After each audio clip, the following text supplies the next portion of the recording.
In late June 1862, near Richmond, Virginia, a pivotal clash of the Civil War is unfolding. George McClellan's invading Army of the Potomac is pitted against the defending forces of Robert E. Lee's Army of Northern Virginia. After 7 days of brutal fighting, Lee's army drives the McClellan forces away from Richmond and into retreat down the Virginia Peninsula.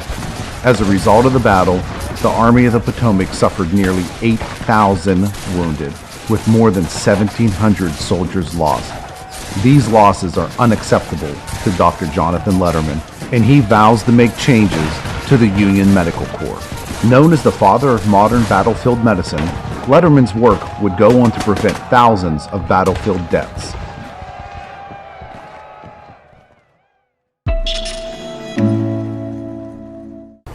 So inevitably, when you travel to Civil War battlefields, one of the things that always comes up, the stories that you're going to hear are about the conditions of wounded soldiers, the hospitals, the surgeries that would take place. When you go to Gettysburg, they talk about men laying out in the fields and being shot, and as the battle is still raging, the sweltering heat is, beating down on them, and that they're in their heavy wool clothes, they don't have water, and they're dehydrated, they're bleeding out, and they're screaming for help. You hear at these battlefields, you hear about, the surgeries that are taking place, that limbs are being amputated, and they're given, men are given a bullet to bite down on, maybe a shot of whiskey, and they cut your arm off or your leg or whatever it may be. You'll hear stories of piles of limbs outside of barns and homes where surgeries are taking place that they had to amputate so many limbs. And you hear about men that would lay there, that maybe they had wounds that they could have, easily been treated if only they could have gotten them off the battlefield. And yet they die. And so it's that, those stories that we hear, those were reality. They're not, I think sometimes we think they're exaggerating, tour guides were exaggerating, but they're not. Those are things that really happen. And it's that reality that Dr. Johnathan Letterman was seeing while he was serving in the Army of the Potomac. And it was because of that reality, those things that he saw, that he made wholesale changes to the way that wounded soldiers were removed from a battlefield, and he put in triage procedures that were never there before. So that's what we want to talk about today. We want to talk a little bit about Johnathan Letterman. Now, Johnathan Letterman was born in Canonsburg in 1824. His father was a surgeon and had hopes that Johnathan would follow in his footsteps. So he wanted to make sure he had the best schooling that he could. So Johnathan did have a private tutor that he saw from a very young age. He would go on to Jefferson College, which was in Canonsburg. We talked once before about Washington College and Jefferson College and how they merged to make Washington Jefferson. But he would graduate from Jefferson College in 1845. From there, he would travel to Philadelphia, where he would attend Jefferson Medical College. Jefferson College in Canonsburg sponsored this medical school in Philadelphia. And so he would graduate there in 1849. At that point, his father wanted him to come back and have a medical practice with him in Canonsburg. But Johnathan had something else in mind. He wanted to make his career a military career.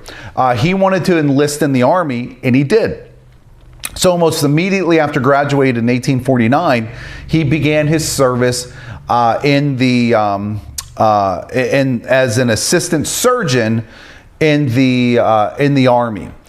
So from 1849 really through 1859, 1860, he's going to see a lot of service in the West, out in the Midwest, as part of the American Indian Wars that are taking place. Those battles that are taking place on a pretty regular basis. He is going to see a lot of service as an assistant surgeon. Not long after he is brought back out east, maybe about 8 months of him serving in an Army hospital, the Civil War breaks out, and he is called in the service there. And so he serves with the Army of the Potomac.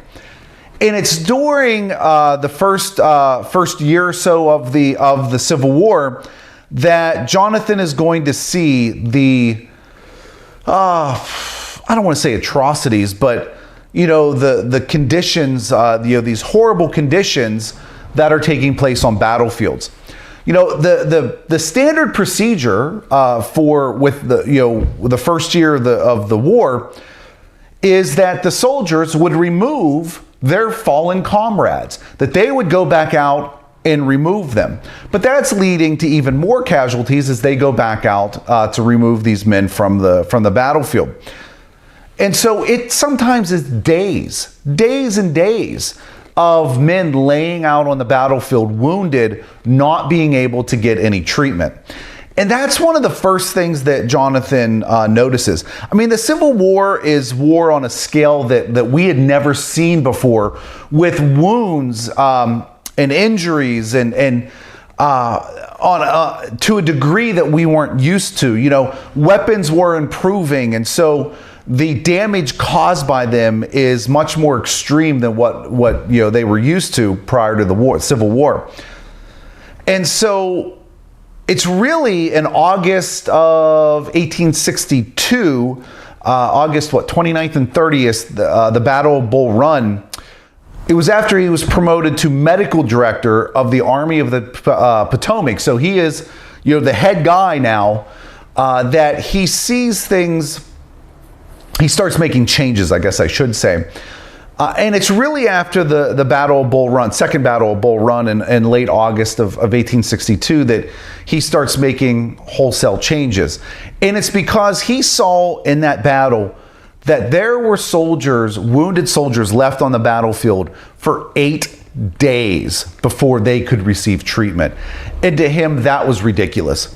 That was maybe the biggest atrocity of all, that these men that were giving their lives, that were giving up their bodies for this war, were being left there for 8 days before they could receive treatment.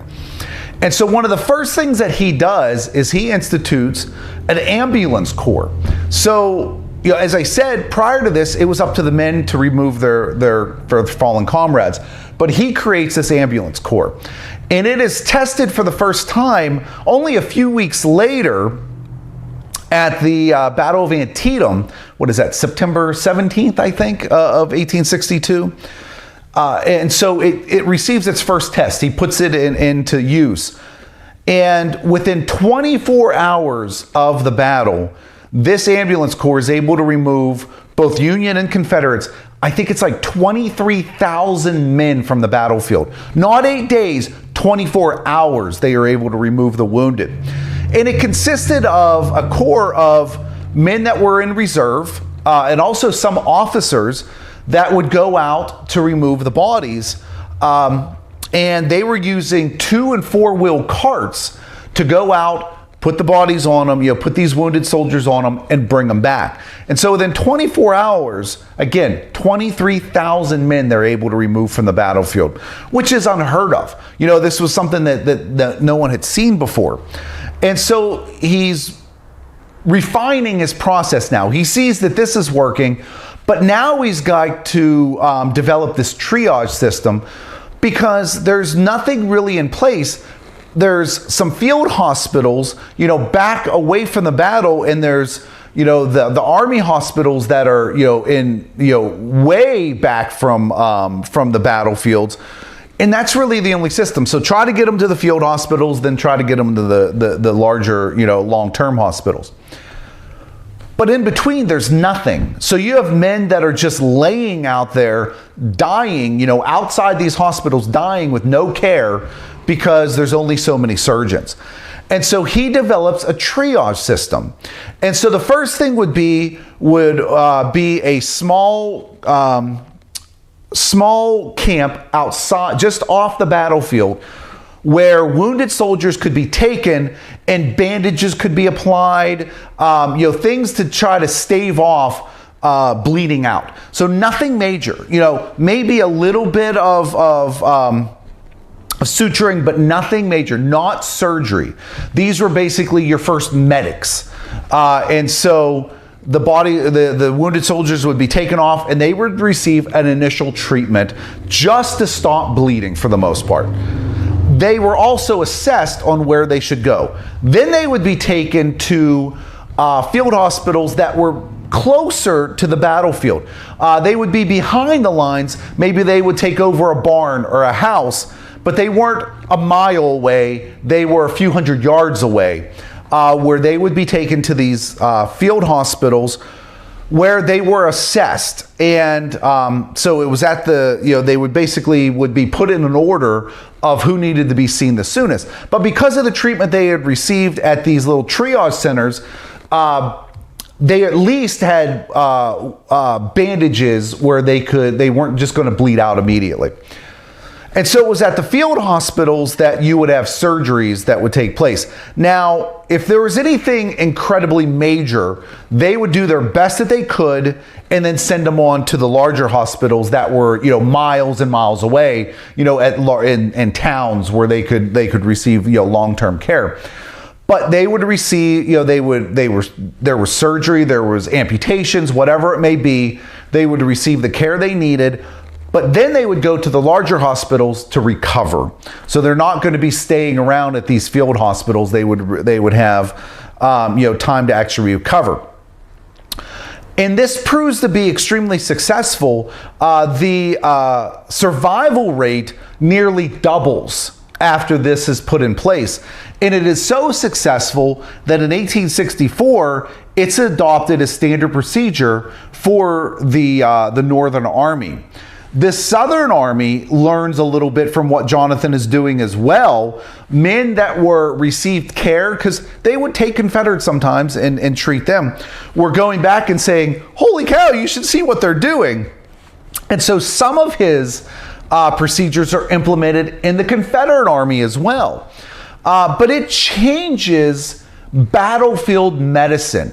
Instead of this haphazard pulling bodies off and just taking them directly to field hospitals and having them, stack up outside, now they're receiving initial care. They're being taken off the battlefield quickly. They're receiving care. Now they're going to field hospitals, getting the surgeries they need, then going to the larger Army hospitals where they have long-term care. And it changes everything. And you have this incredible increase in survival rate. And so Johnathan Letterman changes the way the Army does medicine and does care for its soldiers, to this rudimentary procedures, to this very refined, laid out overall procedure that included ambulance corps, triage centers, field hospitals, and the larger Army hospitals. So there's an organization there. And not only that, the men are trained. So not only do you have doctors, you have medics. And some of these medics were actually, you'll see, were not even soldiers. They could just be civilians that were helping with the initial triage. And so, but they're trained. They're now trained to be medics. And so it's because of him that you see this increase in care, not only on the battlefield, but in the Army hospitals as well. Increased care there, men staying longer, not being rushed back into service, but making sure they receive the care they need so they can fully heal. And so that is why you see Johnathan Letterman being called the father of battlefield medicine. Now, as I said, in 1864, his procedures are adopted by the entire Army. It is in December of that year that he actually resigns. He said he's seen enough death on the battlefield, so he resigns. He ends up moving to San Francisco with his wife, Mary Lee, where he ends up becoming a coroner out there. In 1867, she passes away. And after that, you're going to see him having a lot of health issues. It suffered from depression after his wife passes away. And so he would die about 5 years later. I think it was 1872, March of maybe 1872, that he passes away. And he would end up being taken back out east, and he is buried in Arlington Cemetery. And the inscription on his headstone, or his gravestone, reads, "A man who brought order and efficiency in the medical service, and who was the originator of modern methods of medical organization in armies." You know, it's not colorful, but it says quite a bit that he changed the way battlefield medicine, the way the Army did medicine and medical care.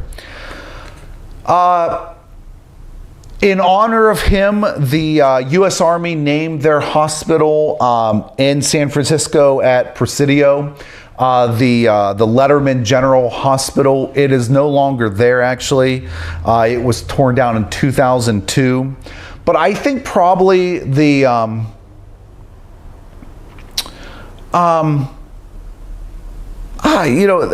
don't know how I want to say this. The biggest honor, or maybe something that speaks of his legacy better than anything, is a quote by Major General Paul Hawley. He was the chief surgeon of the European theater in World War II, and he said of Letterman, "I often wondered whether, had I been confronted with the primitive system which Letterman fell heir to at the beginning of the Civil War, I could have developed as good an organization as he did. I doubt it. There was not a day during World War II that I did not thank God for Johnathan Letterman." I mean, that's incredible. You know, that many years later, that 80 years later, that you have the Major General Paul Hawley thanking Johnathan Letterman for what he did, and basically saying that if I was in his place, I couldn't have done it. There's no way I could have done it. I think it says a lot about Johnathan Letterman. So I want to thank you for joining me for this episode of Laid Back History. I think you'll notice maybe it was a little bit shorter. When I first started the idea of Laid Back History, I wanted them to be like 15-minute episodes. And as time has gone by, I've kind of got longer and longer, and I've doubled that. And I want to get back to doing the 15-minute episodes. I like the idea of short stories that you can get a quick history lesson and then go about your day. There will still be the longer episodes. There'll be the special episodes like the road trips that are going to be a little bit longer. But the just normal episodes of Laid Back History, I think we're going to try to get them back to that 15-minute range. So I'm going to go ahead and end this right now, in this episode, with just simply thanking you for joining me again. And I will see you next week for another episode of Laid Back History.